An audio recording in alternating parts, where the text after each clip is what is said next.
आज की इस क्लास में हम लोग इन्वायरमेंटल साइंस के बारे में बात करेंगे। जैसा आप सभी जानते हैं,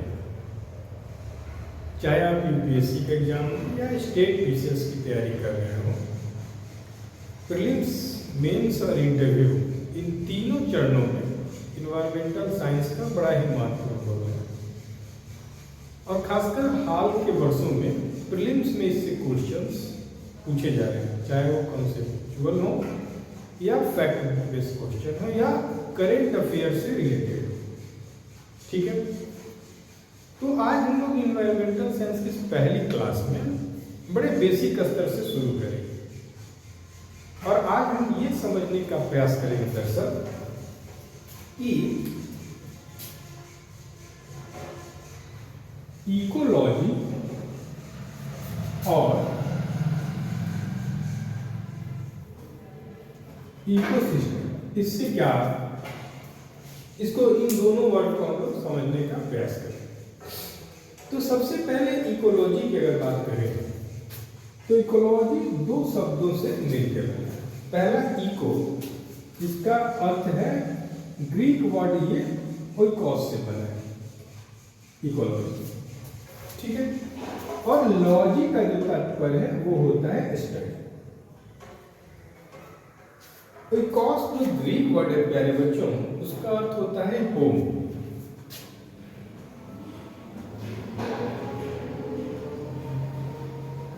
ठीक है, यानी अपने घर का, अपने अधिवास का हम लोग इसके अंतर्गत अध्ययन करते हैं।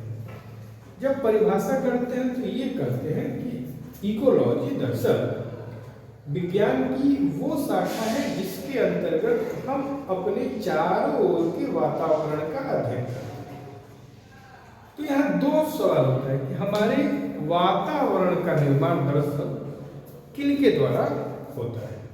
ठीक है, तो इकोलॉजी विज्ञान की वो शाखा है जिसके अंतर्गत हम अपने चारों ओर के वातावरण का अध्ययन करते हैं।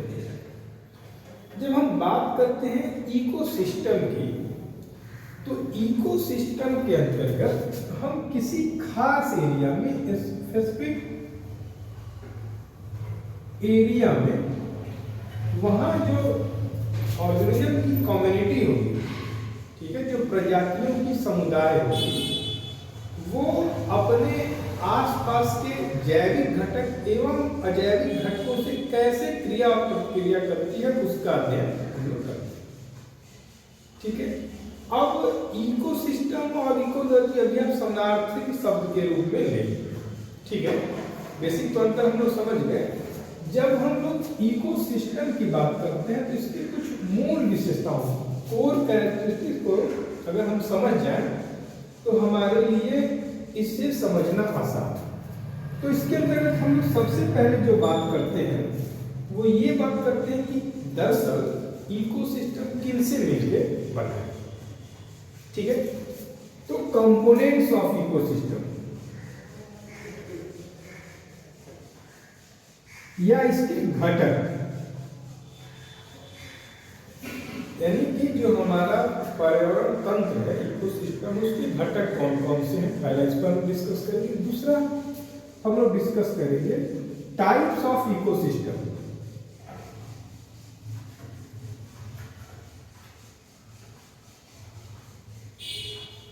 इकोसिस्टम के प्रकार क्या हैं। अगर भूमि पे टेरेस्ट्रियल इकोसिस्टम होगा, यानी सतह पे आप भू सतह को देखते हैं, जैसे आपको जंगल मिल सकता है, रेगिस्तान मिल सकता है, वहाँ का जो इकोसिस्टम होगा अलग होगा। जलीय तंत्र जब होगा वहाँ का इकोसिस्टम अलग होगा। तो टाइप्स ऑफ इकोसिस्टम। तीसरी जो महत्वपूर्ण बात, किसी भी तंत्र को चलाने के लिए ऊर्जा सबसे आवश्यक तत्व है, वैसे यहाँ भी ऊर्जा चाहिए। तो एक हम लोग देखेंगे एनर्जी फ्लो। एनर्जी फ्लो, ठीक है, ऊर्जा का प्रवाह किस तरह इस इकोसिस्टम में हो रहा है। दूसरी हम लोग बात देखेंगे ऊर्जा के साथ इस इकोसिस्टम में पोषक तत्वों का भी एक चक्रीय प्रवाह होगा। तो न्यूट्रिशन का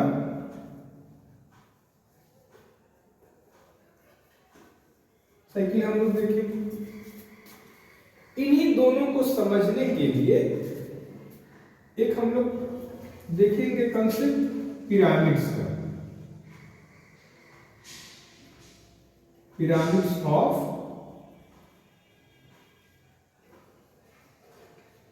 इकोसिस्टम।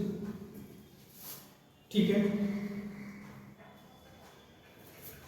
एक और हम लोग बात करेंगे कि जो कहीं भी इकोसिस्टम बनेगा वो सेल्फ रेगुलेटेड होगा।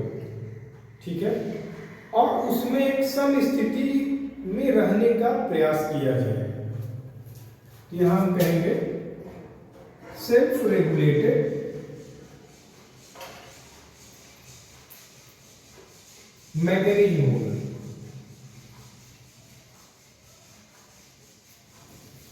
दूसरी चीज, जब किसी भी जगह पे शुरुआती क्रम में वहां जीवन का विकास होगा तो कई चरणों में होगा। उस एक टॉपिक को समझेंगे, उसे कहेंगे इकोलॉजिकल सक्सेशन।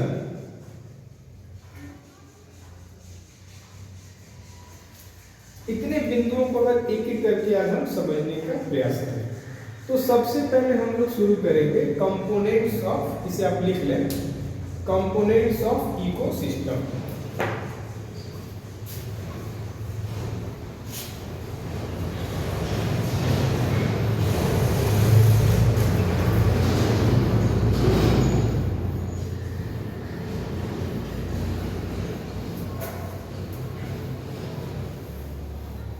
ठीक है, तो जो आपका परिस्थिति तंत्र है उसके घटक कौन कौन से होते हैं। तो प्यारे बच्चों, कोई भी इकोसिस्टम बनेगा इस पृथ्वी पे, कहीं भी जब इकोसिस्टम का निर्माण होगा तो वहां दो ही घटक होंगे। ठीक है, पहले को हम लोग कहेंगे बायोटिक कंपोनेंट,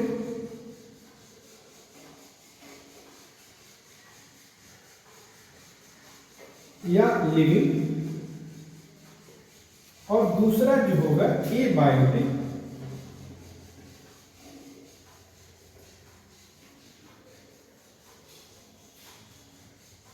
या नॉन लिविंग।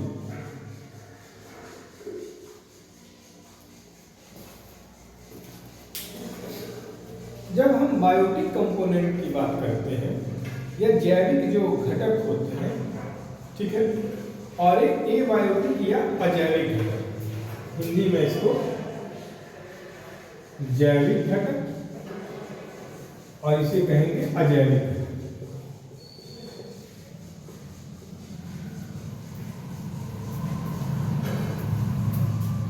इन्हीं से मिलकर कहीं भी इकोसिस्टम का निर्माण किया जाएगा। अब बायोटिक कंपोनेंट में प्यारे बच्चों, अगर इनको हम पुनः विभाजित करें तो जो आपका बायोटिक कंपोनेंट बनता है उसके तीन उप घटक होते हैं। पहला जो होता है प्लांट किंगडम या प्लांट्स, वनस्पति जगत। दूसरा जो होता है एनिमल किंगडम या एनिमल्स, और तीसरा जो होता है डीकंपोजर।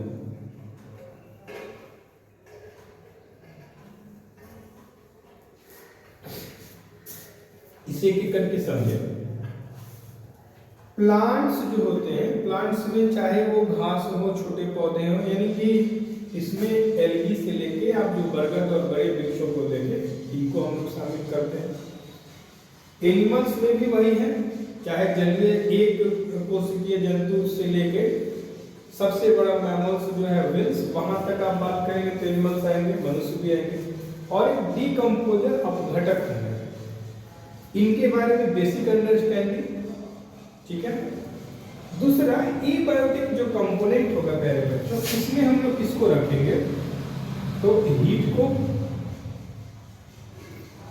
एनर्जी को,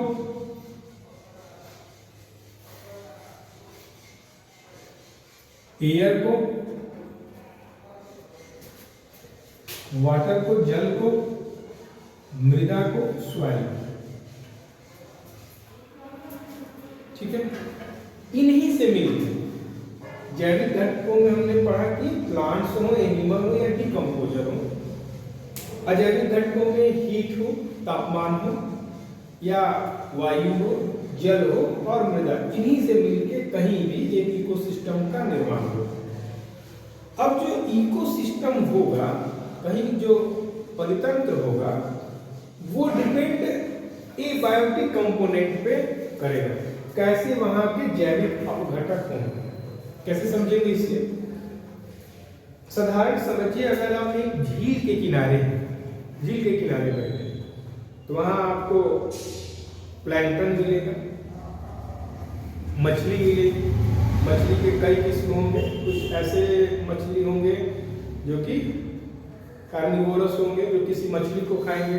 कुछ मछलियां होंगी जो उसमें के पौधों को खाएंगे। रेगिस्तानी क्षेत्र में अगर आप जाएं तो वहां का जो इकोसिस्टम होगा अलग होगा। वहां वनस्पतियों के नाम पे आपको क्या मिलेगा? कैक्टस मिलेगा। ठीक है, पशु के नाम पे वहां क्या मिलेंगे? तो आपको कैमल्स दिखाई देंगे।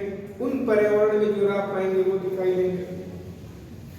कहने का तात्पर्य यह है कि इकोसिस्टम का जब निर्माण होगा तो वो डिपेंड करेगा एबायोटिक कंपोनेंट कैसे है, साथ ही बायोटिक कंपोनेंट कैसे वहां पे अभिक्रिया कर रहे हैं, क्रिया प्रतिक्रिया कर रहे हैं। अब प्यारे बच्चों, जैसा हम लोगों ने डिस्कशन किया कि इस इकोसिस्टम को चलाने के लिए ऊर्जा चाहिए। ठीक है, और ऊर्जा का जो मुख्य स्रोत क्या है? सूर्य है। तो सूर्य से मिलने वाले ऊर्जा का उपयोग क्या ये सभी एक समान करें? इस पे आप विचार कीजिए। जैसे कहने का मेरा तात्पर्य क्या है बच्चों, कि क्या हम सभी सूर्य से मिलने वाली ऊर्जा का उपयोग एक समान करते हैं? हम केवल धूप में बैठेंगे तो क्या करेंगे? विटामिन डी का हम लोग प्राप्त करते हैं। क्या पौधे ऐसा करते हैं? तो कहेंगे नहीं सर, पौधे अगर धूप में हैं तो अपना भोजन खुद बनाते हैं। ठीक है, क्योंकि नेचर ने उन्हें कुछ ऐसा दिया है। उनके पास क्या है? क्लोरोफिल है, जिसके माध्यम से वो सूर्य प्रकाश के उपस्थिति में प्रकाश संश्लेषण की क्रिया करते हैं और अपना भोजन बनाते हैं। पर हम जानवर वैसा नहीं कर सकते हैं, मनुष्य वैसा नहीं कर सकता। हालांकि आगे हम लोग पढ़ेंगे तो देखेंगे कुछ बैक्टीरिया हैं जो कि खुद अपना भोजन बनाने में सक्षम है। तो ऊर्जा का प्रवाह हो गया। दूसरा चीज, इसी तरह पोषक तत्वों का भी तो प्रवाह होगा। इस सिस्टम में हमें बने रहने के लिए ऊर्जा चाहिए, ऊर्जा और भोजन चाहिए। हम ऊर्जा किससे प्राप्त करते हैं? भोजन से प्राप्त करते हैं। तो जो प्यारे बच्चों, जो प्लांट्स हैं वो अपना भोजन खुद बनाते हैं, स्वपोषी होते हैं, ऑटोट्रॉफ्स होते हैं।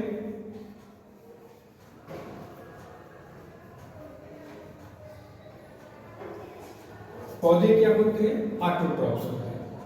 क्लियर? अब देखिएगा, दो शब्द हैं यहाँ। ऑटो मतलब सेल्फ और ट्रॉप्स मतलब फूड। जो अपना भोजन स्वयं बना सके उन्हें हम क्या कहते हैं? ऑटोट्रॉफ्स। जैसा आप सभी जानते हैं, अभी इसको हम लोग आगे एक डायग्राम से समझेंगे। बेसिकली अभी पहले समझते हैं। ठीक है, ऑटोट्रॉफ्स। अब ऑटोट्रॉफ्स में भी दो कैटेगरी होगी, इसको हम लोग आगे देखेंगे। दूसरे प्यारे बच्चों, जो एनिमल्स होंगे वो अपने भोजन के लिए या तो प्लांट पर निर्भर करेंगे या जंतुओं का कुछ ऐसा समुदाय होगा जो जंतु को मार के ही खाएंगे, जिन्हें हम मांसाहारी कहेंगे। और कुछ ऐसे जंतुओं का समूह होगा जो शाकाहारी और मांसाहारी दोनों पर निर्भर होगा, उन्हें हम लोग सर्वाहारी ओमनिवोरस कहेंगे। ठीक है, यानी यहां से एक बात जो निकल के आई, एनिमल चाहे किसी क्रम का हो, वो अपने भोजन के लिए दूसरों पे ही निर्भर है। ठीक है, यानी ये ऑटोट्रॉफ्स तो नहीं है। तो इनके लिए वर्ड्स हम लोग करेंगे परपोसी, हेटेरोट्रॉप्स।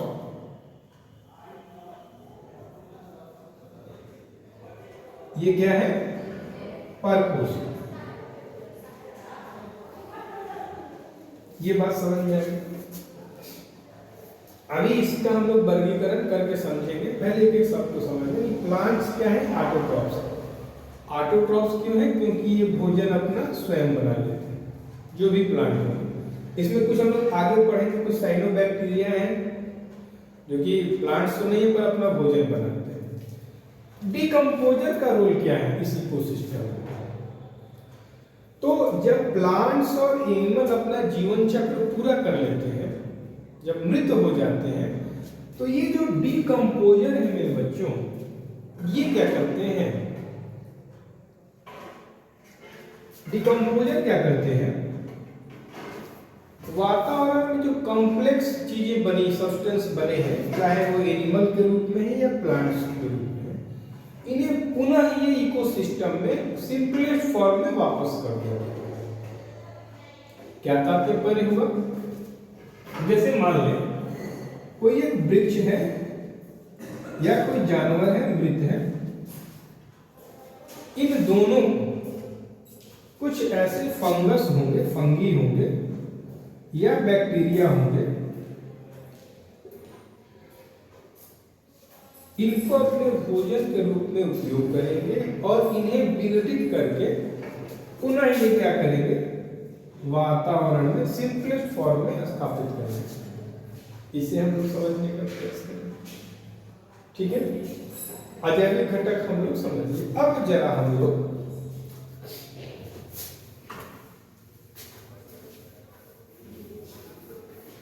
ऑटोट्रॉप्स या प्लांट्स के बारे में समझें।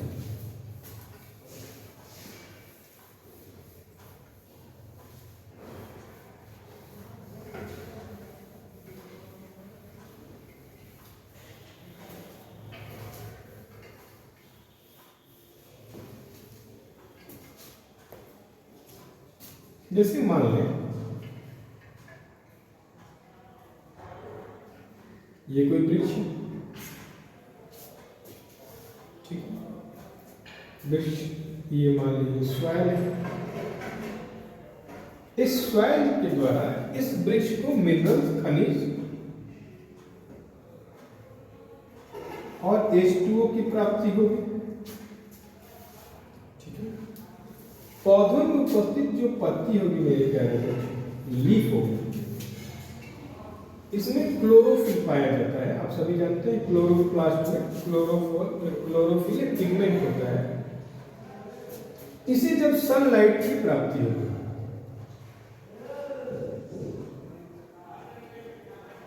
सूर्य के प्रकाश में, वातावरण से ये क्या लेगा? Carbon dioxide. मृदा द्वारा इसे क्या प्राप्त होगा? पौधों में नली समझ होती है जाइलम की, जिसके द्वारा पौधों के विभिन्न भागों में जल एवं खनिज लवण को पहुंचाया जाता है। ठीक है, तो वातावरण से यानी कि मृदा से इसे मिनरल्स और H2O मिल गया, वातावरण से इसे कार्बन डाइऑक्साइड मिल गया और सूर्य के प्रकाश द्वारा इसे हीट और ऊर्जा मिल गई। इसका उपयोग करके पौधे क्या करेंगे? अगर इसे हम लोग एक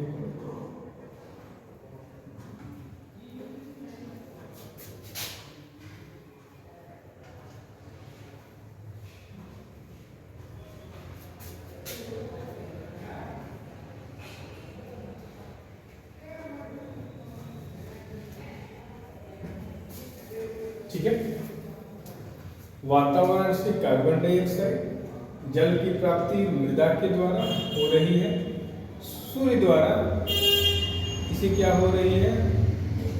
सौरिक एनर्जी, सोलर एनर्जी प्राप्त हो रहा है, और एक अभिक्रिया के द्वारा, जिसे हम लोग क्या कहते हैं, क्योंकि ये सूर्य के उपस्थिति में हो रहा है तो फोटोसिंथेसिस प्रक्रिया के द्वारा ये क्या कर रहे हैं? ऊर्जा को रासायनिक रूप में परिवर्तित कर रहे हैं, जिसे हम लोग सामान्य भाषा में से कहें तो ग्लूकोज कर सकते हैं, सिंपलेस्ट फॉर्म। ये प्रोडक्ट है, और सॉरी 6O2 ये क्या है, बाई प्रोडक्ट है।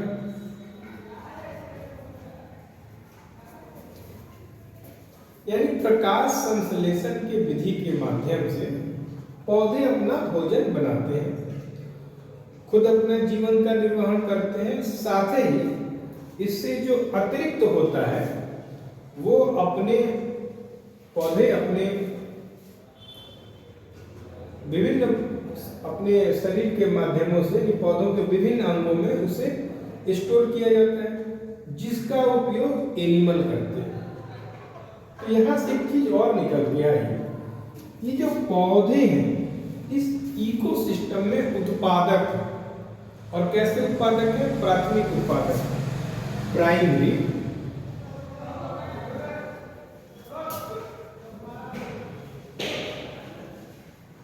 Producer, primary producer.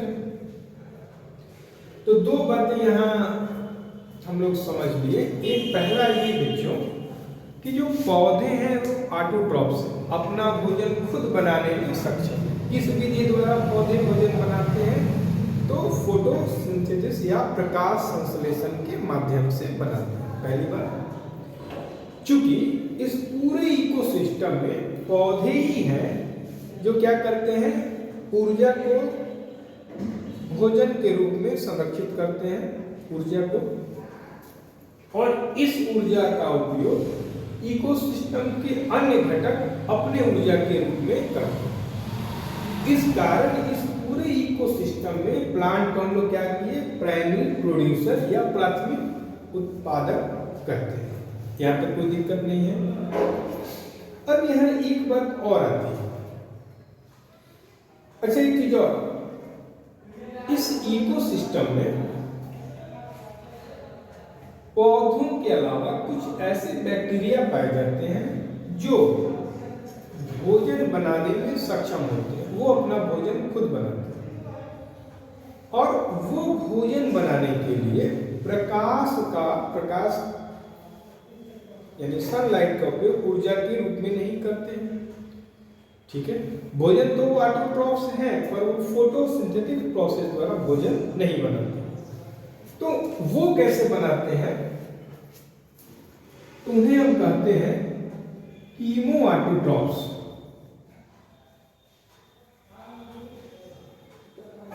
और इसमें बेसिकली कुछ बैक्टीरिया आते हैं।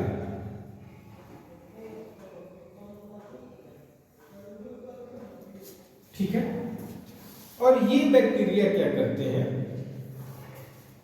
कुछ तत्वों को, जैसे हो सके सल्फर हो, आयरन हो, अमोनिया हो,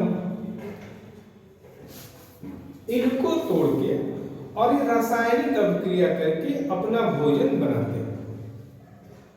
दूसरी बात, ये जो कीमो ऑटोट्रॉप्स होते हैं ये एक्सट्रीम एनवायरमेंटल कंडीशन है, जहां सूर्य की प्राप्ति न हो, समुद्र की गहराइयों में पाए जाते हैं, वोल्केनिक इरप्शन होगा वहां पाए जाएंगे, हॉट स्प्रिंग जो होता है, गर्म जल स्रोत होते हैं वहां पाए जाते हैं। ठीक है, तो इन्हें क्या कहेंगे, कीमो ऑटोट्रॉप्स। इनका क्या इकोसिस्टम में रोल है बच्चों, एक समझिएगा।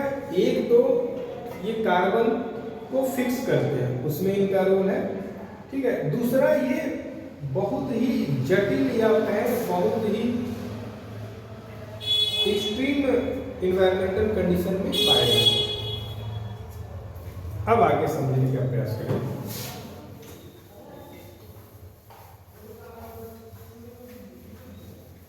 तो पहली जो हम लोग देखे प्लांट्स जो है उन्हें हम किस में विभाग किए, प्लांट्स के लिए हम दो वर्ड आगे यूज करेंगे।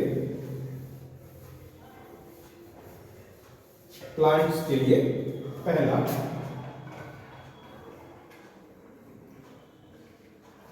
प्लांट्स जो है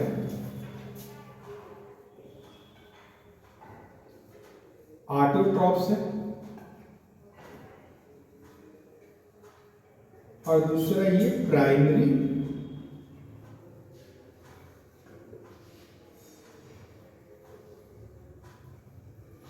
प्रोड्यूसर। यहां तक बात स्पष्ट हो गई। अब जब हम लोग बात करेंगे एनिमल किंगडम के बारे में, तो हमने पहली चीज हम लोग क्या पढ़े, जो पूरा एनिमल किंगडम होगा वो परपोषी होगा, वो ऑटोट्रॉफ नहीं हेटेरोट्रॉफ होगा।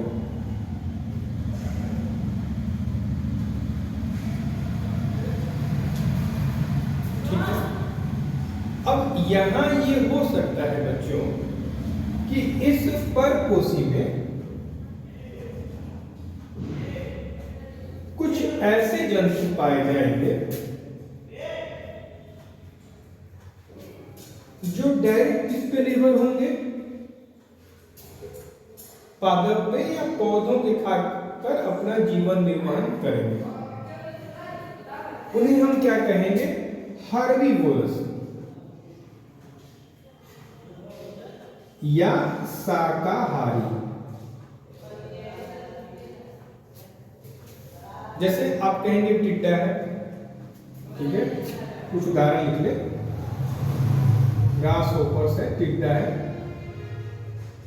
बीज है, मधुमक्खी है, बटरफ्लाई है। अगर बड़े जीव कहें तो आपको काऊ है या डियर हो सकता है। ये पूर्णतः किस पे निर्भर है,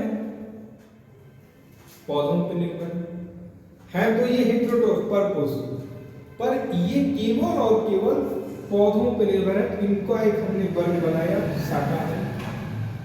दूसरा, इससे एक और अगर स्तर ऊपर बढ़े तो कुछ जानवरों का ऐसा, जीवों का ऐसा समूह होगा जो इन जीवों को खाके अपना जीवन निर्वाह या ऊर्जा की प्राप्ति करेंगे। उन्हें हम क्या बोलेंगे, जैसे यहाँ कोई एक बड़ा जीव आप कहें,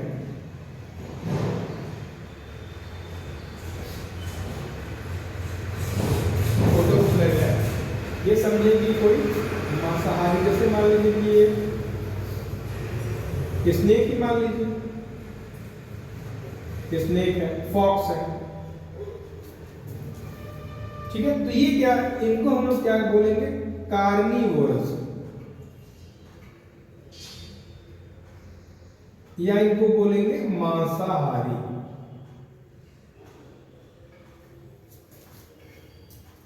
ठीक है। अब कार्निवोरस में दो तरह के जीव आते हैं, एक को हम लोग सामान्य कार्निवोरस बोलते हैं, एक को टॉप कार्निवोरस बोलते हैं।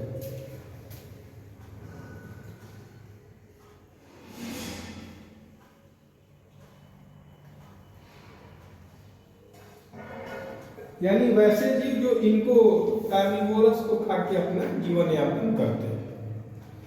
इसके बाद एक जीवों का और चरण होगा, लेवल होगा, जिनके लिए हम लोग ओमनीवोरस या एपेक्स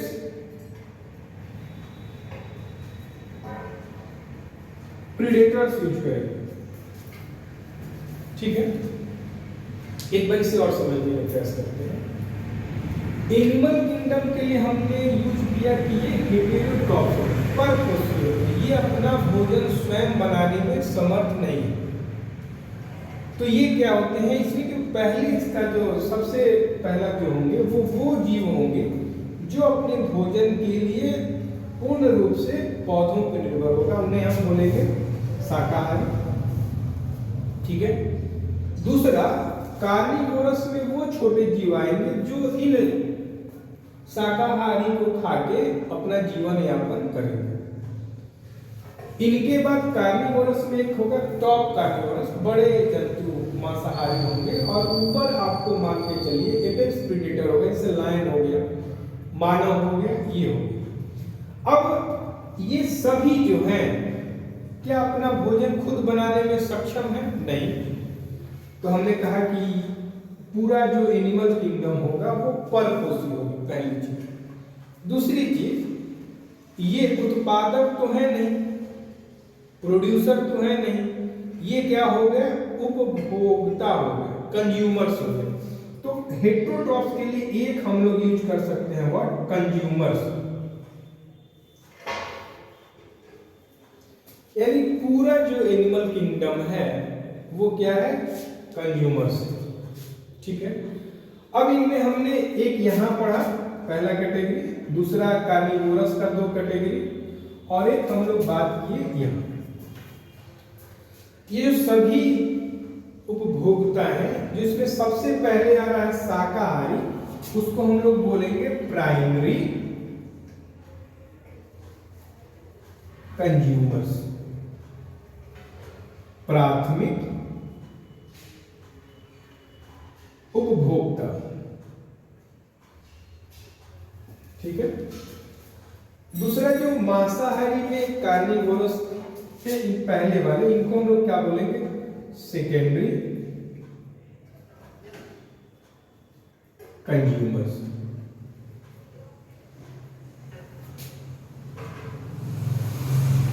द्वितीय उपभोक्ता। ठीक है, जो टॉप कार्निवोरस है उनको हम लोग कहेंगे टर्शरी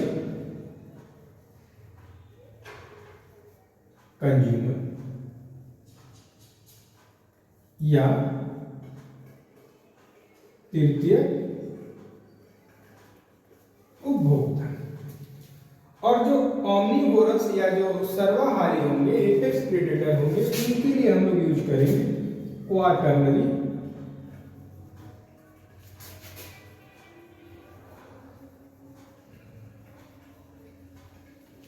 या चतुर्थक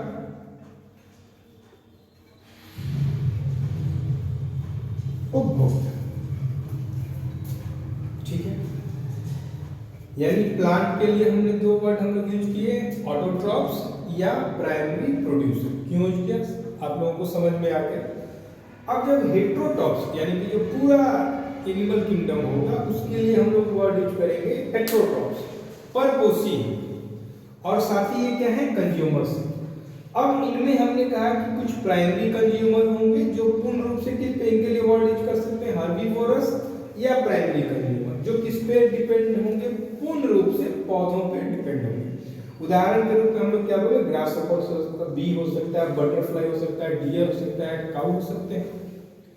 दूसरा मतलब मांसाहारी जो होंगे उसमें 2 कैटेगरी होगी। ठीक है, एक जो होगा कार्निवोरस सेकेंडरी कंज्यूमर होगा, जो छोटे जैसे मान लीजिए कि फ्रॉग हो गया। ठीक है, अब यहां देखिए फ्रॉग जो होगा उसको हम लोग सेकेंडरी कंज्यूमर होगा, और जो स्नेक होगा वो आपका क्या होगा, टर्सरी कंज्यूमर होगा। और ओमनीवोरस में आप ईगल को या हॉक को रख सकते हैं, या लॉयन को आप रख सकते हैं। जो टॉप कार्निवोरस होगा उसमें स्नेक आ जाएगा, उसको हम लोग कहेंगे तृतीय उपभोक्ता। और ओमनीवोरस जो होंगे या क्वाटरनरी कंज्यूमर होंगे, उनको हम लोग क्या बोलेंगे, चतुर्थक उपभोक्ता बोलेंगे। यहां तक सबको क्लियर है, आगे बढ़ते हैं।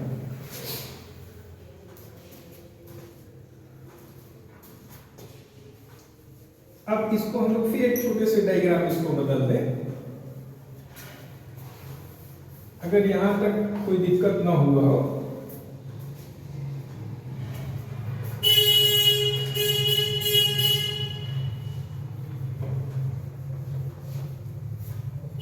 एक ठंड की वजह से जो आपका इंक है थोड़ा से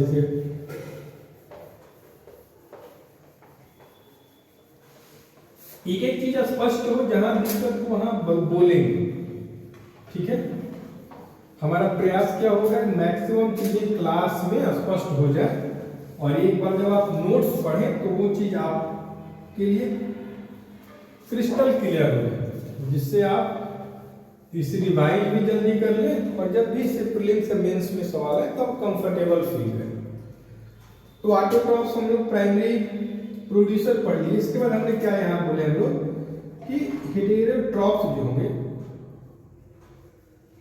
उनमें हमने पहला हम लोग बोले प्राइमरी कंज्यूमर होगा, सेकेंडरी कंज्यूमर होगा, टर्सरी कंज्यूमर हो सकता है, और एक क्वाटरनरी कंज्यूमर हो सकता है, हेटेरोट्रॉप्स।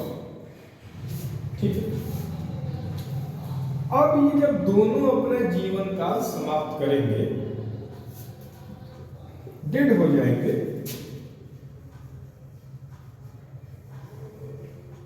मृत हो जाएंगे, ठीक है। तो ये भोजन के रूप में कार्य किसके लिए करेंगे?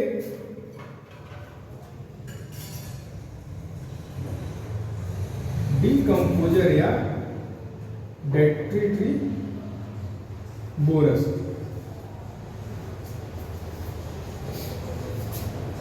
अब ध्यान दीजिए, जो डीकंपोजर है या डेट्रीबोरस है, इसमें जो डेट्रीबोरस होंगे बच्चों और डीकंपोजर होंगे, दोनों अलग अलग प्रक्रिया के माध्यम से ये जो डेड सब्सटेंस है, जो मृतक हैं, उनको क्या करेंगे? विघटित करेंगे। विघटित करने का यहाँ दो तात्पर्य है। जो भी अवशेष इनके द्वारा बचा होगा या जो भी अपशिष्ट होगा, उससे ये लोग कॉम्प्लेक्स फॉर्म से तोड़ तोड़ के सिंपल फॉर्म में कर देंगे, जिसके द्वारा होगा क्या? जो भी मिनरल्स होगा या एलिमेंट होगा, वो पुनः वातावरण में उपयोग के लिए आपको प्राप्त हो जाएगा। जैसे हम लोग पीछे पढ़े थे ना कि न्यूट्रिएंट साइकिल कैसे होगा, तो न्यूट्रिएंट के जब हम लोग पोषक चक्र पढ़ेंगे तो इनमें इनका रोल है। तो जो डेट्रीबोरस होते हैं बच्चों, जैसे इसका एग्जाम्पल क्या है? जो भी डेट्रीबोरस होगा, ठीक है, वो क्या करेंगे? जो भी वेस्ट होगा उसको भोज्य पदार्थ के रूप में, भोजन के रूप में, उसको भोजन के रूप में ग्रहण करेंगे और पाचन के माध्यम से इसको ब्रेक करेंगे। जैसे इसका सबसे बेहतर एग्जाम्पल जो है वो है केचुआ।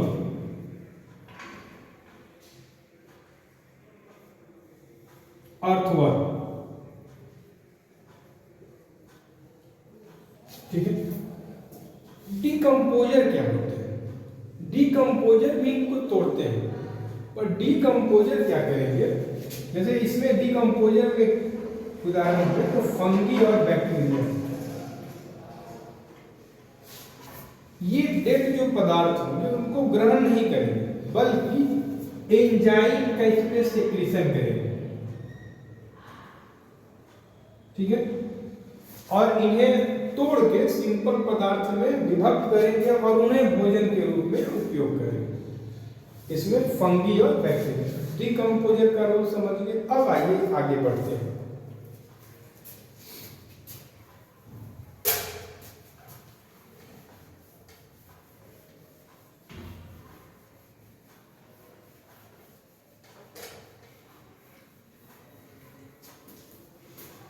तो अभी तक हम लोगों ने क्या क्या देखा बच्चों?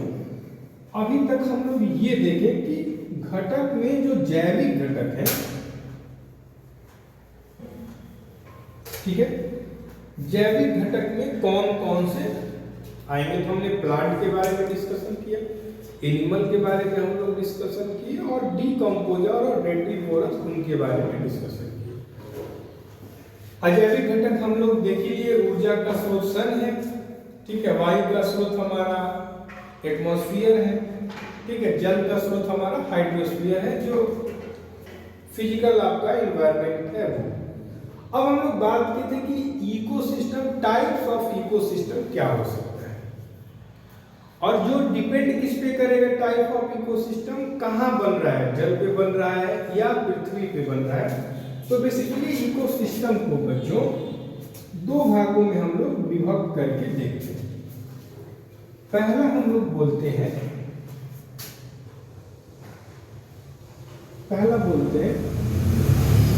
टेरेस्ट्रियल इकोसिस्टम,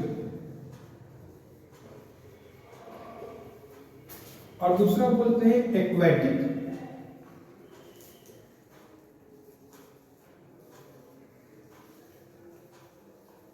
इकोसिस्टम, ठीक है। अब जो आपका पृथ्वी के सतह पे जो आपका परितंत्र बनेगा बच्चों, उसे पुनः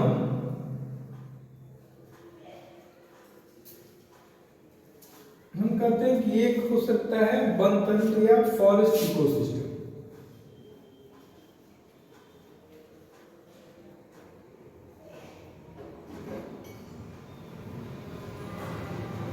एक क्या हो सकता है ग्रासलैंड इकोसिस्टम, एक क्या हो सकता है डेजर्ट इकोसिस्टम। ठीक है, जब भूगोल हम लोग भूगोल का जब अध्ययन करते हैं, वनस्पतियों का वितरण बात करते हैं, तो ये हम देखते हैं कि फॉरेस्ट का या तो हो सकता है कि एवरग्रीन फॉरेस्ट,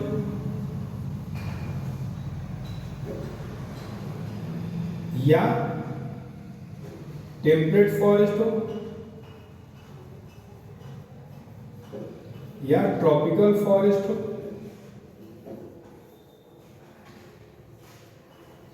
अब ये जो वन का प्रकार है किस पे डिपेंड कर रहा है? ये वहां के भौतिक वातावरण पे ही तो निर्भर कर रहा है। अगर कहीं वर्षा की मात्रा 200 सेंटीमीटर से ज्यादा होगी, ठीक है, यानी कि जो इक्वेटोरियल रीजन होगा, वहां पे आपको एवरग्रीन फॉरेस्ट मिलेंगे, सदाबहार वन मिलेंगे। ठीक है, जैसे अमेजन रिवर का जो बेल्ट होगा वो होगा, इंडोनेशिया वाला रीजन होगा वो होगा। भूगोल में इसका हम लोग अध्ययन कर ही चुके हैं। टेम्परेट फॉरेस्ट कहाँ मिलेगा? अगर आप दोनों गोलार्धों में, अगर आप कर्क रेखा और मकर रेखा से क्रमशः उत्तर और दक्षिण की ओर जब बढ़ेंगे तो आपको टेम्परेट फॉरेस्ट मिलेगा। ठीक है, यहाँ आपको फॉर, चीन, अल्पाइन ऐसे वनस्पतियां मिलेंगी। ट्रॉपिकल फॉरेस्ट यानी हम लोग इंडिया के आसपास, यानी कि कर्क और मकर रेखा के मध्य में, इक्वेटोरियल जो बेल्ट है उससे ऊपर, और ट्रॉपिक ऑफ कैंसर यानी 23.5 डिग्री उत्तर और 23.5 डिग्री दक्षिण के बीच में जो पेटी पाई जाएगी, वहां आपको ट्रॉपिकल फॉरेस्ट मिलेगी। ठीक है, अब इन तीनों वनों में वनस्पतियों की विविधता अलग होगी, उनकी क्वालिटी अलग होगी। ठीक है, जैसे आप एवरग्रीन फॉरेस्ट में होंगे तो सामान्य बात कहेंगे यहाँ की पत्तियां बड़ी होंगी, जो वृक्ष होंगे उनकी लकड़ियां सख्त होंगी, हार्ड होंगी। टेम्परेट फॉरेस्ट में जो होगा सबसे मुलायम लकड़ियां होंगी। ठीक है, और ट्रॉपिकल इन दोनों के मध्य का होगा। ग्रासलैंड जब हम लोग इकोसिस्टम की बात करते हैं मेरे प्यारे बच्चों, अब ये भी पुनः भौतिक जो वातावरण है, फिजिकल इसका इकोसिस्टम है, उसके अनुसार हम लोग कहेंगे कि शीतोष्ण कटिबंधीय घास का मैदान है, या तो टेम्परेट ग्रासलैंड होगा या ट्रॉपिकल ग्रासलैंड होगा। कहेंगे कि अगर प्रेरी का मैदान है या पंपास है, ठीक है, प्रेरी है, पंपास है या स्टेपी है, ठीक है, तो कैसे ये मैदान घास के मैदान होंगे? तो कहेंगे शीतोष्ण कटिबंधीय घास के मैदान है। इसके अलग हम लोग कहेंगे अगर डाउन्स है, या हम लोग कहेंगे घास का मैदान जो है आपका कैंपोस है, ब्राजील में। ठीक है, एक्चुअली ये हम तेजी से इसको कवर कर रहे हैं कि पीछे हम लोग पढ़ चुके हैं। ठीक है, अब आपका काम क्या है कि आप ये जाके देखें कि प्रेरी कहाँ मिलेगा। ठीक है, नॉर्थ अमेरिका में किन जगहों पे मिलेगा, पंपास आपको साउथ अमेरिका के किस देश में मिलेगा, स्टेपी जो है यूरोप में मिलेगा, एक खास प्रदेश में स्टेपी को किस नाम से जानते हैं। ये अब आपका काम क्या होगा, रिवीजन करना। ये तो अगले क्लास में इसको हम लोग डिस्कशन करेंगे। डाउन्स कहाँ मिलेगा, ठीक है। अब यहीं पे आपको एक ये भी देखना है, वेल्ड आप लोगों का काम, वेल्ड कहाँ की वनस्पति किस में आएगा, ये टेम्परेट ग्रासलैंड में आएगा या ट्रॉपिकल ग्रासलैंड में। जब हम लोग डेजर्ट इकोसिस्टम की बात करते हैं बच्चों, तो पहला यहाँ दो शब्द है, डेजर्ट यानी कि मरुस्थल। तो एक चीज यहाँ ये समझे कि मरुस्थल किसे कहेंगे, इसे कैसे विभक्त करेंगे। तो कोई भी हमारे पृथ्वी पे क्षेत्र जहां भी वर्षा की मात्रा 25 सेंटीमीटर से कम होगा, उसे हम लोग क्या कहेंगे, मरुस्थल कहेंगे। अब ऐसा हो सकता है बच्चों कि कोई ऐसा मरुस्थल हो जहां पे तापमान अत्यंत न्यून हो और वर्षा की मात्रा कम हो, और कोई ऐसा क्षेत्र हो जहां वर्षा तो कम है पर वहां तापमान ज्यादा है। ठीक है, जैसे इसका उदाहरण लें, यानी कहने का मेरा तात्पर्य ये है कि मरुस्थल को भी हम लोग तापमान के वितरण के आधार पे या वहां के पाई जाने वाले तापमान की मात्रा पे हम कह सकते हैं कि शीत मरुस्थल हो सकता है और उष्ण मरुस्थल या ग्रीष्म मरुस्थल हो सकता है। अब आपका काम क्या है, भूगोल में पीछे जितने क्लास में हम लोगों ने शीत मरुस्थल या ग्रीष्म मरुस्थल के बारे में जिक्र किए हैं उसे आप एक बार यहाँ रिवाइज कर लें। जैसे हम लोग कहेंगे पेंटागोनियन, पेंटागोनियन डेजर्ट, पकला मकान है, या गोबी डेजर्ट, या आपका लद्दाख है। ये कैसे मरुस्थल है, शीत मरुस्थल। ठीक है, साइबेरियन का रीजन हो गया। ग्रीष्म मरुस्थल की जब हम लोग बात करते हैं बच्चों, तो जैसे सहारा, थार, गिब्सन, ऑस्ट्रेलिया में पाए जाने वाले जो मरुस्थल है। अब यहाँ जो वनस्पतियां पाई जाएंगी, दोनों शीत मरुस्थल में अलग वनस्पति पाई जाएगी, ग्रीष्म मरुस्थल में अलग वनस्पति पाई जाएगी। यहाँ देखेंगे तो आपको भेड़ की अधिकता पाई जाएगी, ग्रीष्म मरुस्थल में देखेंगे तो यहाँ आपको ऊंट मिलेंगे, पौधे दोनों जगह न्यूरोफाइट्स मिलेंगे। ठीक है, पर दोनों जगह का वातावरण क्या होगा, अलग होगा। यहाँ पर क्लियर है। अच्छा, यहीं पे जब हम बात करते हैं, चाहे वो टेरेस्ट्रियल इकोसिस्टम हो, एक्वेटिक सिस्टम हो, इसे हम लोग कह सकते हैं अगर ये प्राकृतिक रूप से बना होगा तो नेचुरल होगा। किंतु अगर जितने भी हम लोग पढ़े, अगर मान लीजिए कहीं बाग लगाए जा रहे हैं या बगीचा लगाया जा रहा है, ठीक है, तो कैसा होगा, आर्टिफिशियल इकोसिस्टम होगा। क्लियर है। कहीं आपको अगर कृषि क्षेत्र पाया जा रहा है, धान या गेहूं या अन्य फसलों का क्रॉप उपजाया जा रहा है, प्रेरी पंपास के रीजन में देखेंगे गेहूं का खेती किया जा रहा है, तो इसे हम लोग क्या बोलेंगे, आर्टिफिशियल इकोसिस्टम बोलेंगे।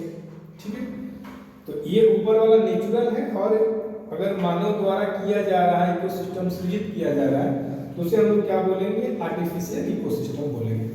आगे बढ़ते हैं।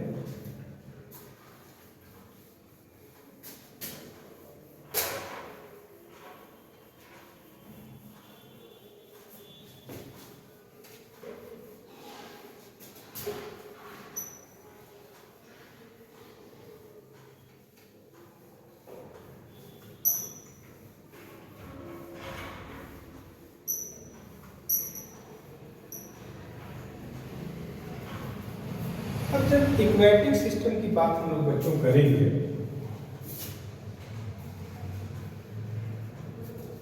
तो जैसा आप सभी जानते हैं, पृथ्वी पे जल दो प्रकार के जल पाए जाते हैं। एक जल जो साल्टी वाटर है, लवणीय मृदा है, तो हम कह सकते हैं कि एक साल्टी वाटर है, और एक फ्रेश वाटर है।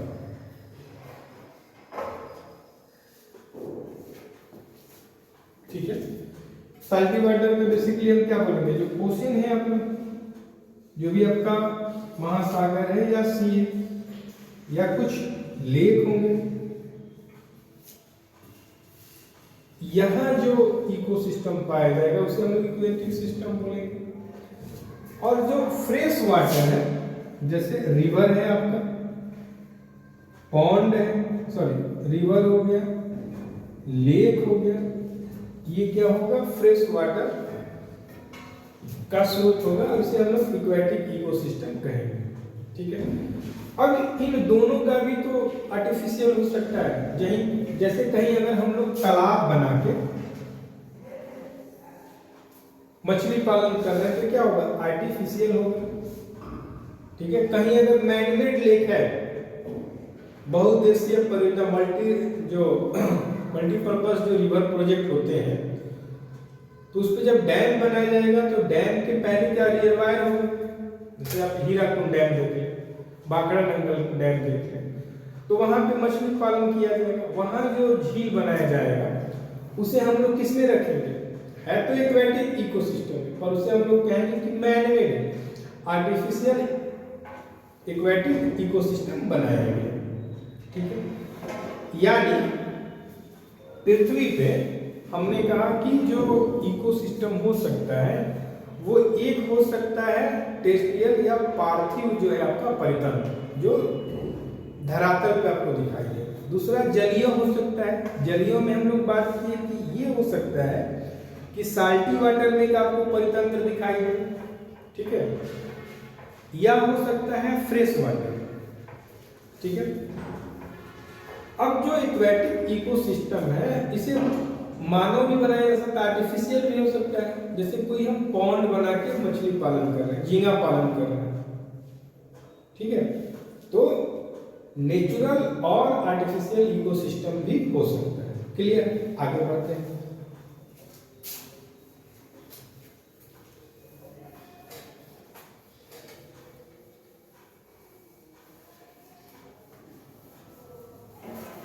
अब इकोसिस्टम में दो चीजों को, जो हम लोग पहले बोले थे कंपोनेंट ऑफ इकोसिस्टम, उसे समझ लिए हैं। दूसरा हम लोग बात किए टाइप्स ऑफ इकोसिस्टम, उसको भी समझ लिए। अब दो इंपॉर्टेंट चीज को अगर समझ ले, पहला एनर्जी फ्लो,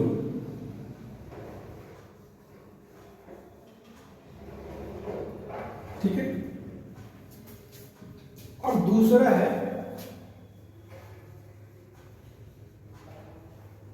न्यूट्रिएंट साइकिल, ऊर्जा का प्रवाह और पोषण चक्र। अगर इसको समझने का प्रयास करते हैं तो दो तीन चीजें तो पहले स्पष्ट है कि इस पूरे इकोसिस्टम में ऊर्जा का जो मुख्य स्रोत है वो क्या है, सन एनर्जी या सोलर एनर्जी।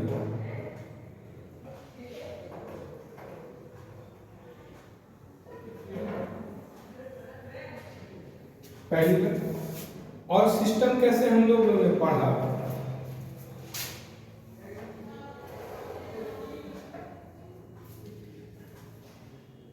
एक इस डायग्राम को हम लोग बड़ा बनाएंगे और कई चीजों को एक साथ समझने का प्रयास करें।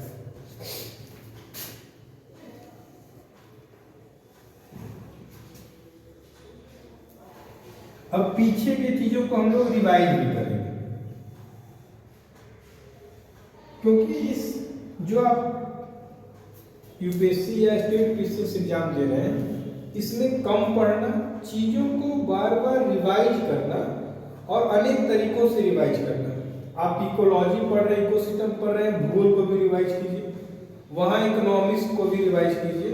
अब इसका आर्थिक महत्व भी तो है, इकोसिस्टम किस इकोसिस्टम में है, वहां की उत्पादकता क्या है, उसका एक आर्थिक महत्व भी है, सामाजिक महत्व भी तो है।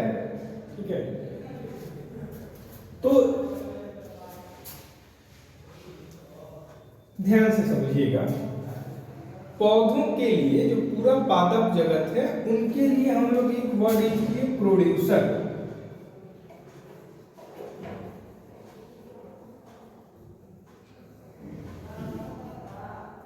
जो आपके पौधे हैं, सॉरी, ये पूरे इकोसिस्टम के क्या है, आधारभूत स्तंभ है। ये न रहे तो आप इकोसिस्टम की कल्पना नहीं कर सकते, हो ही नहीं सकता है, क्योंकि प्रकृति ने इन्हीं को क्षमता दिया है कि अपना भोजन स्वयं बना ले और अपने से जो अधिक भोजन है उसे ऊर्जा के रूप में संचयित करे, जिसका उपयोग हमारा जो बायोटिक कंपोनेंट का दूसरा घटक है वो करेंगे। अब इसके बाद सबके लिए, इनके लिए हमने वर्ड क्या यूज किया, ऑटोट्रॉफ्स। और इन सभी के लिए जो ऊपर के थे, इनके लिए हम लोगों ने वर्ड यूज किया क्या था, हेटेरोट्रॉफ्स, परपोषी। क्लियर है। और इसमें बेसिकली कौन आ रहे थे, एनिमल किंगडम। इसमें जो सबसे पहले आ रहे थे, जिसके लिए हम लोग वर्ड यूज किए थे, प्राइमरी कंज्यूमर, पीसी, या इनके लिए वर्ड हम लोग यूज किए थे, हर्बीवोरस।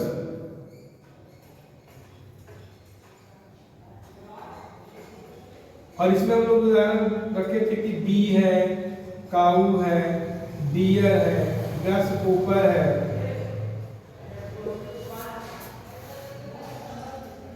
ठीक है।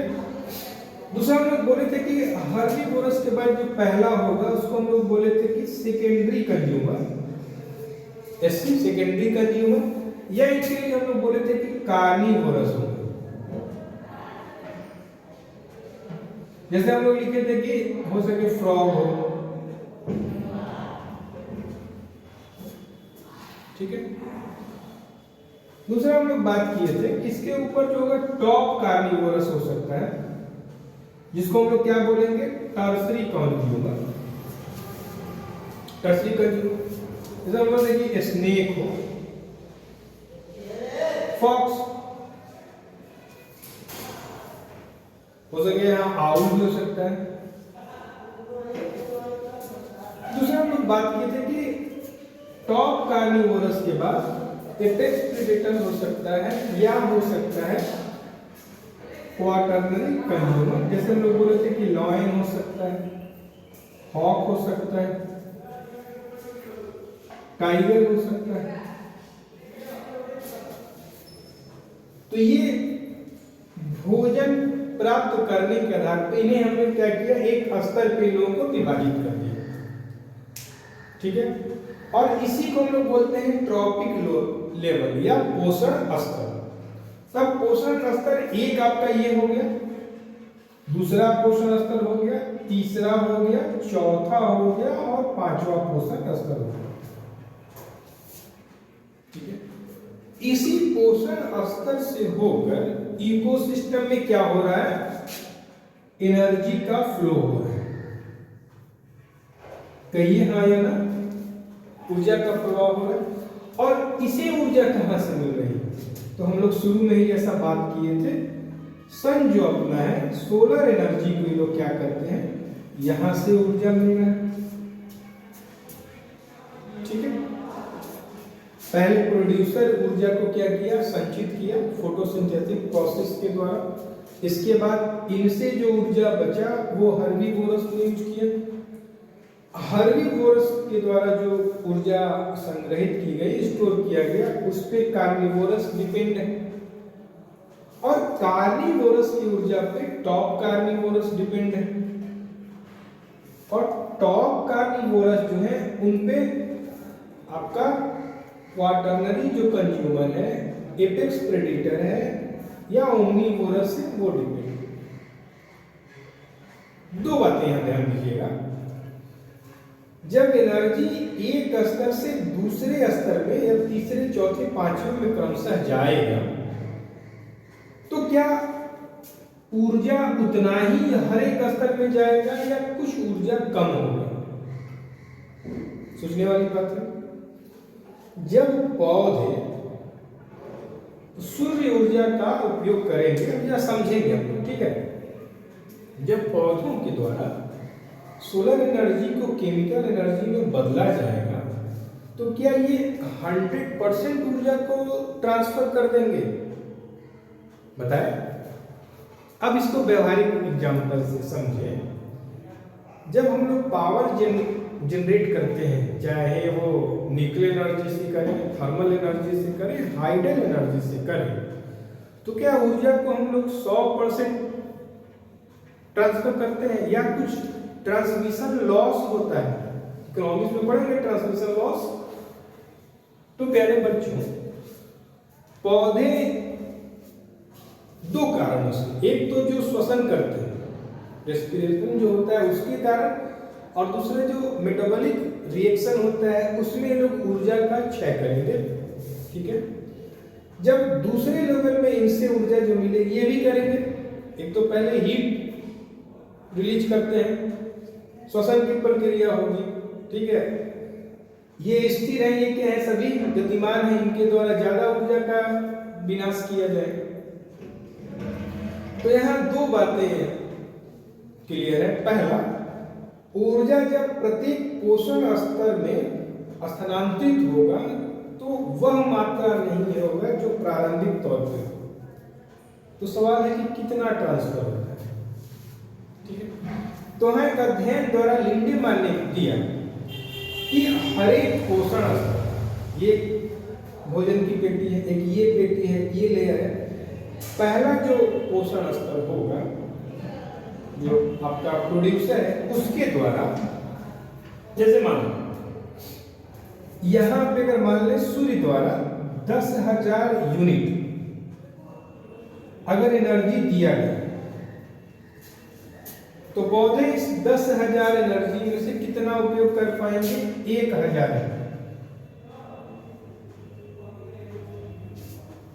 और 1,000 एनर्जी में से कितना ट्रांसफर हर्बीवोरस को करेंगे? तो मात्र 10%, 100 यूनिट कर पाएंगे।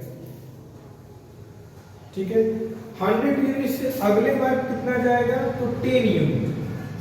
10 से क्या होगा यहाँ 1, और 1 से यहाँ क्या होगा 0.1।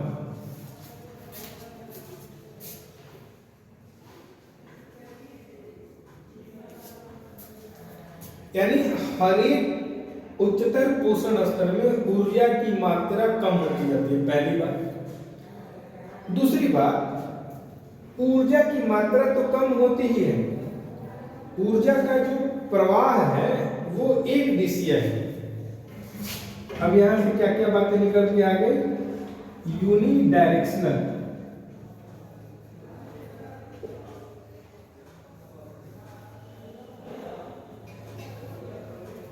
पहला बात क्या आ गया कि पूरे इकोसिस्टम में ऊर्जा का एक पहला दृष्टि हम लोग पढ़े, ऊर्जा का एकमात्र जो प्रमुख स्रोत है वो क्या है? सोलर एनर्जी, पहली चीज।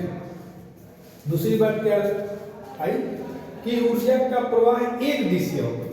ऊर्जा का सन से एनर्जी मिला पौधों में, पौधों से हर्बीवोरस में, हर्बीवोरस से कार्निवोरस में, कार्निवोरस से टॉप कार्निवोरस में, और टॉप कार्निवोरस से जो आपका क्वाटरनरी जो आपका कंज्यूमर है या जो आपका ओमनीवोरस है वहां।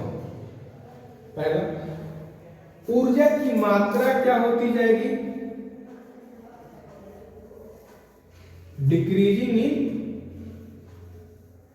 एनर्जी। एनर्जी क्या होगा? और ये किस नियम के द्वारा होगा? तो इसको बोलेंगे 10% लॉ, लिंडेमैन का। अब इसका प्रभाव क्या होगा आपके ट्रॉपिक लेवल में? तो ट्रॉपिक लेवल में इसका होगा कि ऊर्जा का जो स्तर होगा वो लिमिटेड होगा। पोषक जो आपका स्तर होगा वो क्या होगा? लिमिटेड।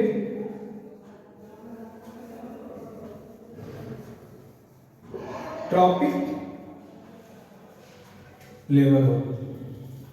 हर एक इकोसिस्टम में 4 या आपको 5 ही जो पोषण के स्तर मिलेंगे। ठीक है, इस पूरे एनर्जी फ्लो में थर्मोडायनेमिक्स का फर्स्ट लॉ भी यूज करता है। फर्स्ट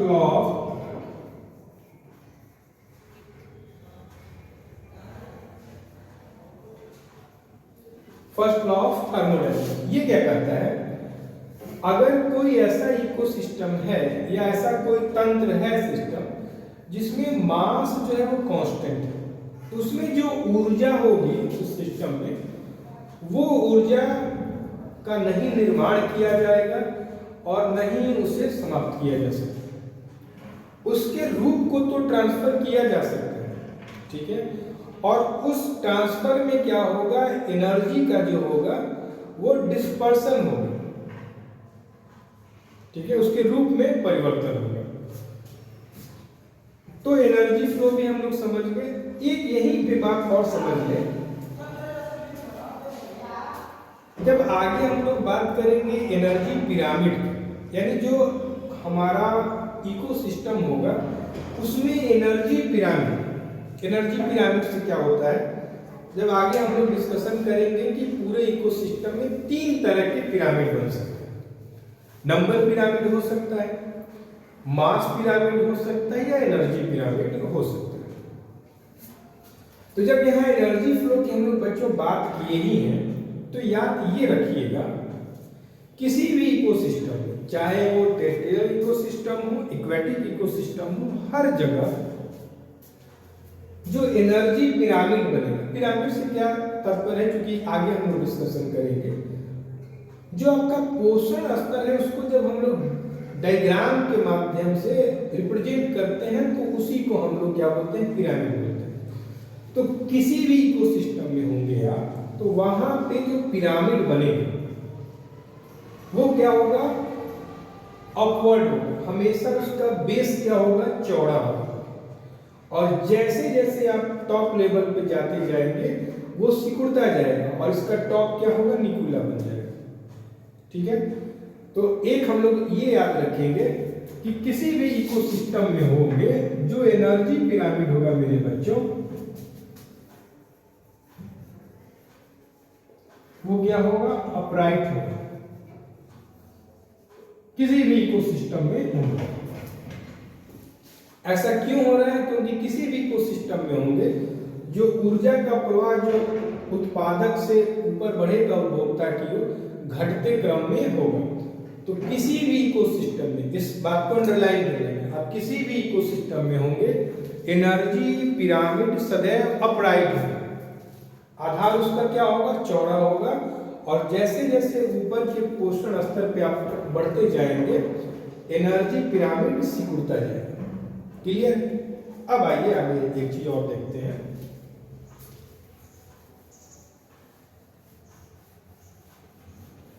एक्चुअली 2 छोटे छोटे कॉन्सेप्ट हैं, उसको अगर हम लोग क्लियर कर लें तब हम लोग आगे बढ़ते हैं पोषक चक्र के ऊपर, न्यूट्रिएंट साइकिल के ऊपर।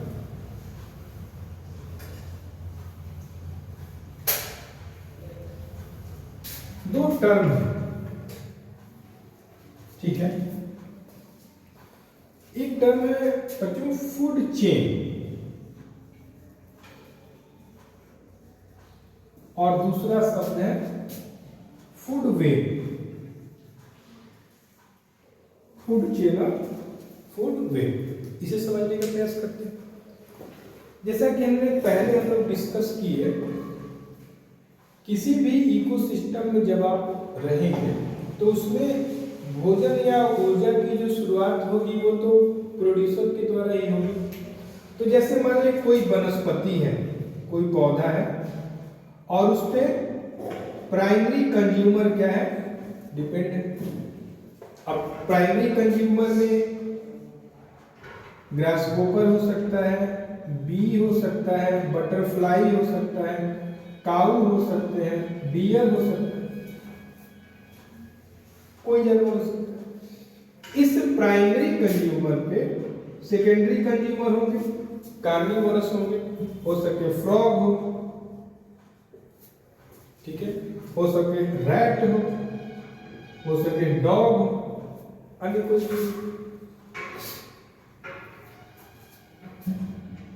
सेकेंडरी के बाद जो टर्सरी होगा, हो सके यहाँ आप फॉक्स को रखते हो, स्नेक हो,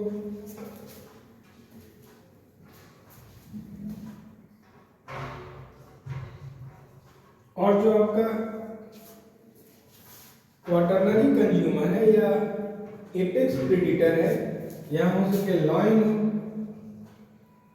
टाइगर हो, मैन हो, ईगल हो। तो जब हम सिंपलेस्ट रूप में अगर हम लोग समझे कि कैसे एक स्तर से दूसरे स्तर पे भोजन का ट्रांसफर हो रहा है, स्थानांतरित हो रहा है, तो हमने सामान्य सा अगर एक बना दिया कि ये एक साइकिल बन रहा है, ठीक है। तो सामान्य रूप से सबसे सिंपलेस्ट रूप में हमने एक फूड चेन बनाया कि आहार श्रृंखला कैसे एक लेवल से, एक टॉपिक लेवल से दूसरे में प्रवाहित हो रहा है या हस्तांतरित हो रहा है, तो उसको हम लोग फूड चेन बोलते हैं। किंतु किसी भी इकोसिस्टम में जब कई फूड चेन को एक साथ हम लोग देखते हैं तो वो फूड वेव हो जाता है और ये कॉम्प्लेक्स होता है, ये इतना आसान नहीं होता। इसी को अगर आप बना दें, इस बी को ऐसे फ्रॉक्स फ्लाइन हो जाए,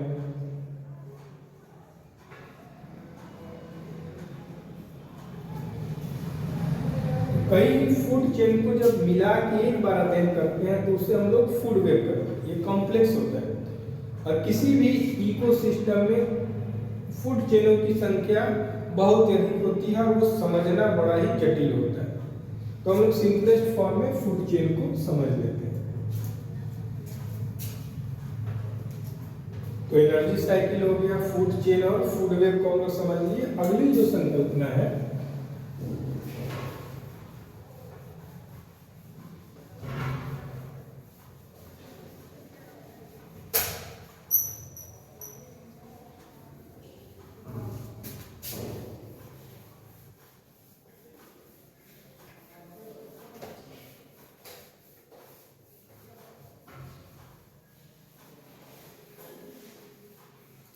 वो है न्यूट्रिएंट साइकिल या पोषण चक्र।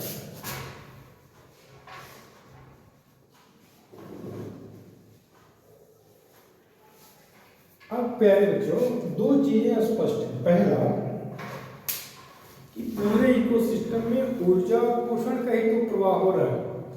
ऊर्जा का हम लोग प्रवाह कैसे देखें? यूनिडायरेक्शनल हो रहा है। ऊर्जा को ही तो संचित किया जा रहा है भोजन के रूप में, जिसके कारण प्रत्येक स्तर से ऊर्जा तो भोजन के रूप में ही ट्रांसफर हो रहा है। ऊर्जा भोजन के रूप में तो ट्रांसफर हो रहा है। अगर पादप हैं, पौधे हैं, वो अतिरिक्त ऊर्जा को अपने में संग्रहित किए तो प्राइमरी कंज्यूमर को ट्रांसफर कर रहे हैं।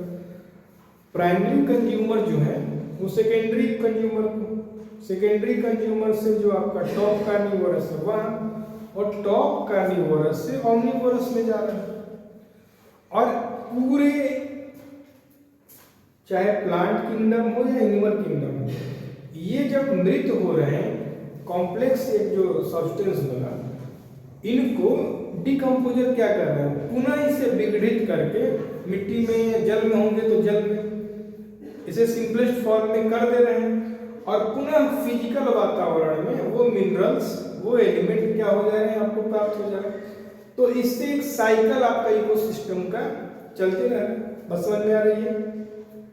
समझने का इसे प्रयास करें।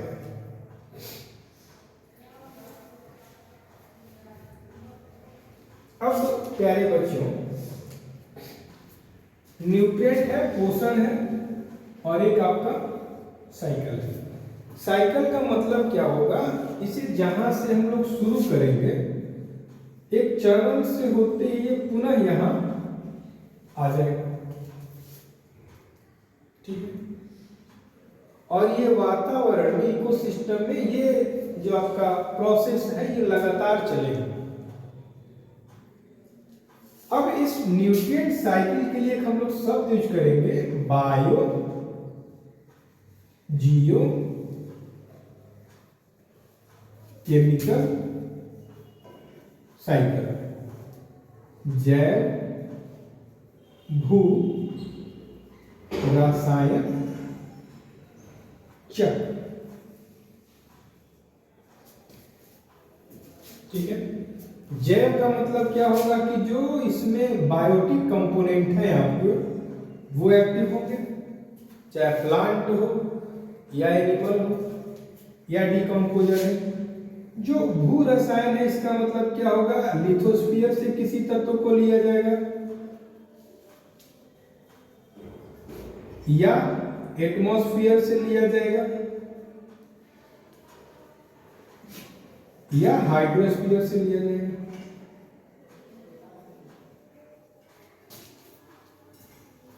ठीक। रसायन का मतलब क्या है? केमिकल प्रोसेस इन दोनों के मध्य होगा, बायोटिक के मध्य हो या बायोटिक का एबायोटिक कंपोनेंट से।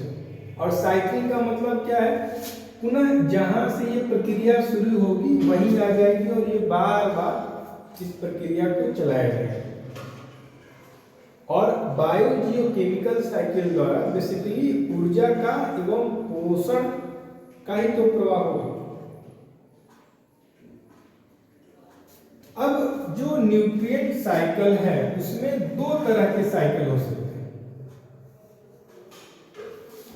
एक जो होगा आपको गैसियस साइकिल होगा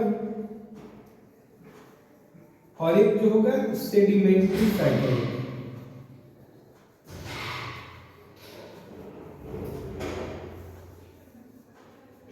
गैसियस साइकिल होगा, सेडिमेंट्री। गैसियस साइकिल में जैसे हम लोग देखेंगे जब आगे जल चक्र हो, कार्बन डाइऑक्साइड यानी कार्बन चक्र हो, कार्बन डाइऑक्साइड, नाइट्रोजन चक्र हो, ये हो। सेडिमेंट्री जो साइकिल होगा इसमें हम लोग देखेंगे फास्फोरस या सल्फर का हो,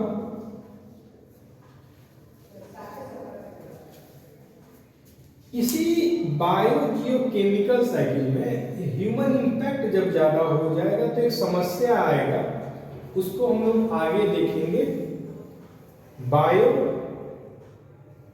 बायोजियोकेमिकल साइकिल में जब मानव के प्रभाव के कारण जब इसमें इम्बैलेंस आएगा तो उसके लिए शब्द हम लोग यूज करेंगे इकोसिस्टम डिग्रेडेशन की बात करेंगे, या उसे हम लोग बोलेंगे इन्वायरमेंटल पॉल्यूशन।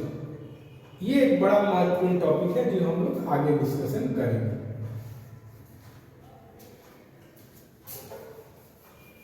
क्योंकि बायोजियोकेमिकल साइकिल का हम लोग डिटेल जो डिस्कशन करेंगे, जब हम लोग एक एक चक्र पढ़ेंगे, जल का चक्र कैसे बनता है, कार्बन चक्र कैसे है, नाइट्रोजन चक्र, तब आगे देखेंगे। अभी एक चीज हम लोग डिस्कस कर लें।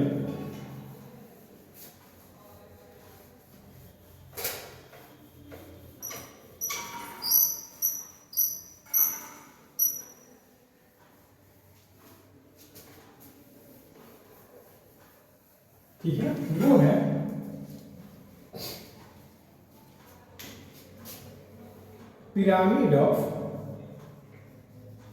Pyramids of eco system.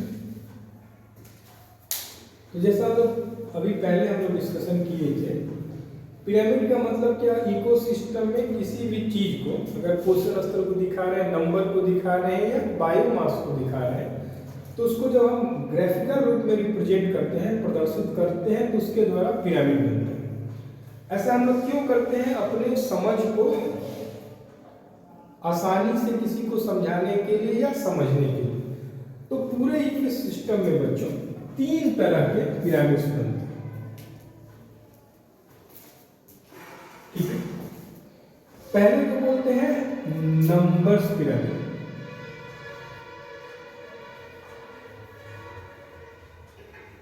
दूसरे को बोलते हैं बायोमास पिरामिड,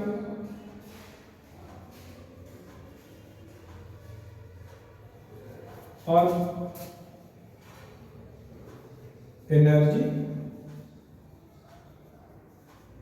पिरामिड। चूंकि हम लोग जब टॉपिक लेवल पढ़ रहे थे उसमें डिस्कशन कर लिए थे, 2 ही बात एनर्जी पिरामिड में आपको याद करना होगा। एनर्जी पिरामिड चाहे किसी भी इकोसिस्टम में हो, टेरेस्ट्रियल इकोसिस्टम हो या एक्वेटिक इकोसिस्टम हो, हमेशा अपराइट हो। अपराइट का मतलब क्या होगा, उसका बेस हमेशा चौड़ा होगा और जैसे जैसे ऊपर के ट्रॉपिक लेवल में जाएंगे वो सिकुड़ता जाएगा। ऐसा क्यों हो रहा है, क्योंकि ऊर्जा प्रत्येक एक स्तर से दूसरे स्तर पर जब ट्रांसफर किया जा रहा है तो उसमें श्वसन या हीट के द्वारा ऊर्जा का खपत किया जा रहा है। दूसरा हम पढ़े थे कि एनर्जी पिरामिड में ऊर्जा का जो फ्लो है, इकोसिस्टम में ऊर्जा का फ्लो होगा वो क्या होगा, यूनिडायरेक्शनल होगा। नंबर पिरामिड से हम लोग क्या समझने का प्रयास करते हैं कि किसी भी इकोसिस्टम में कंज्यूमर की संख्या कितना है, ऑटोट्रॉप्स है उनकी संख्या क्या है, जो प्रोड्यूसर हैं उनकी संख्या क्या होगी, कंज्यूमर की संख्या क्या होगी। तो दो बात याद रखना है बच्चों, किसी भी इकोसिस्टम में हो नंबर पिरामिड अपवर्ड भी बन सकता है, अपराइट भी बन सकता है, सॉरी, या इन्वर्टेड भी बन सकता है।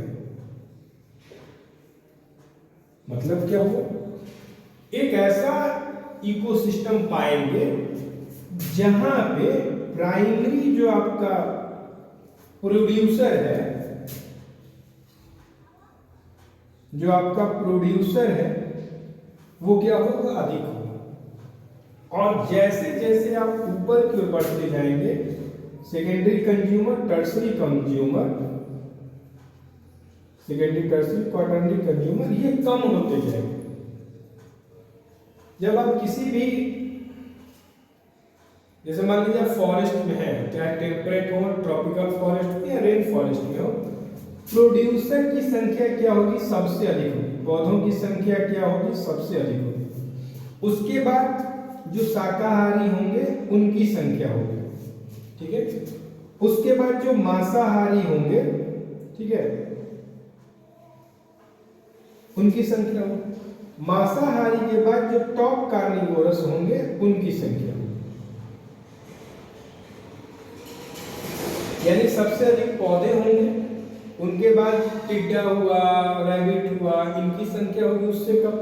उसके बाद फॉक्स हुए, उनकी संख्या कम होगी। उसके ऊपर जाएंगे तो लायन और टाइगर, उनकी संख्या कम होती है।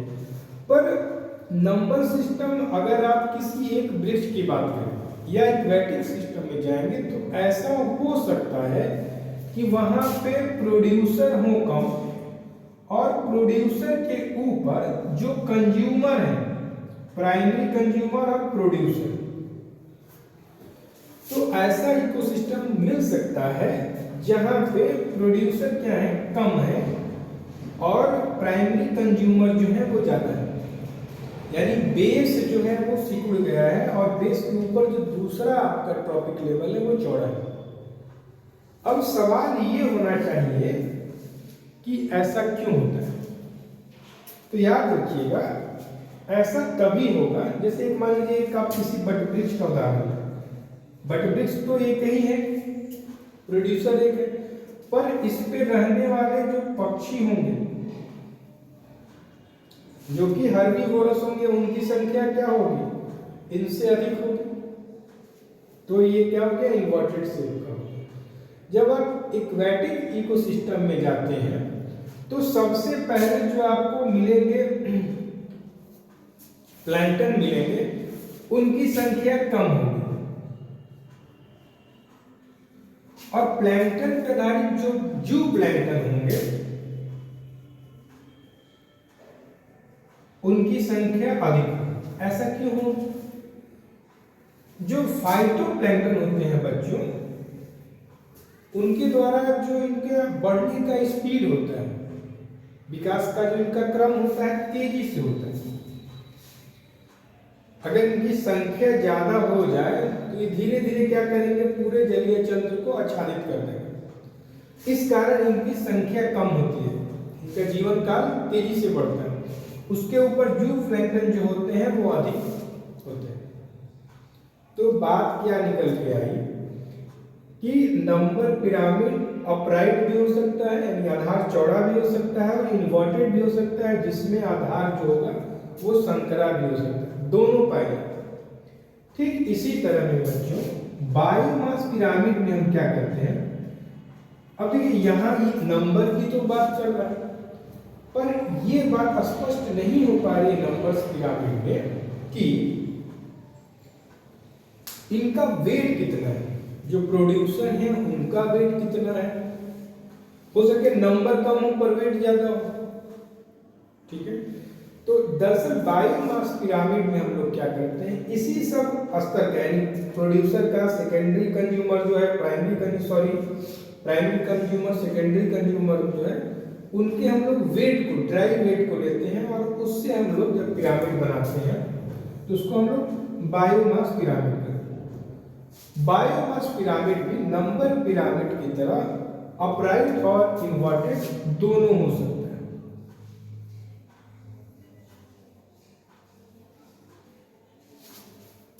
ठीक है।